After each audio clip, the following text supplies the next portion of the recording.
घर नगरिया में एके भोले बाबा जिला हिलौले बा।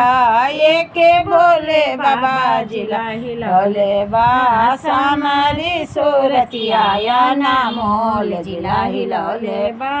सामरी सूरतिया ना मोल जिला हिलौले बा। देवघर नगरिया में एके भोले बाबा जिला हिलौले बा। एके भोले बाबा जिला हिलौले बा।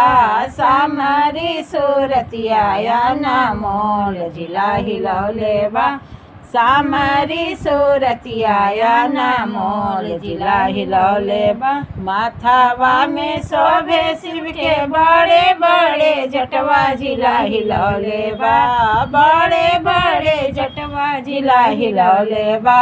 लीला पर दूजावा के चांद जिला हिलौले बा। लीला पर दूजावा के चांद जिला हिलौले बा। नामा में शोभे शिव के बिच्छू के कुंडलवा जिला हिलौले बा। बिच्छू के कुंडलवा जिला हिलौले बा। गलबा में सर्प के हार जिला हिलौले बा। गलबा में सर्प के हार जिला हिलौले बा। देवघर नगरिया में एके भोले बाबा जिला हिलौले बा। एके भोले बाबा जिला हिलौले बा। सामरी सूरतिया ना मोल जिला हिलौले बा। हमारी सूरतिया ना मोल जिला हिलौले बा। आंगवा में शोभे शिव के मीरगा के छाला जिला हिलौले बा। मीरगा के छाला जिला हिलौले बा। हाथवा में तिरुती रसूल जिला हिलौले बा।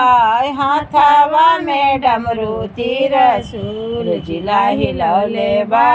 देवघर नगरिया में एके भोले बाबा जिला हिलौले बा। एके भोले बाबा जिला हिलौले बा। सामरी सूरतिया ना मोल जिला हिलौले बा। सामरी सूरतिया ना मोल जिला हिलौले बा। एहिया में शोभे शिव के रखिया बभूतिया जिला हिलौले बा। संगवा में भूतवाए ताल जिला हिलौले बा। संगवा में भूतवाए ताल जिला हिलौले बा।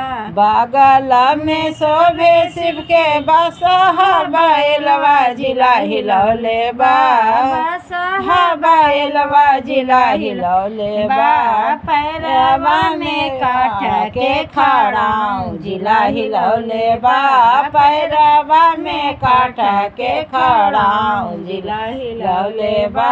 सामरी सूरतिया ना मोल जिला हिलौले बा।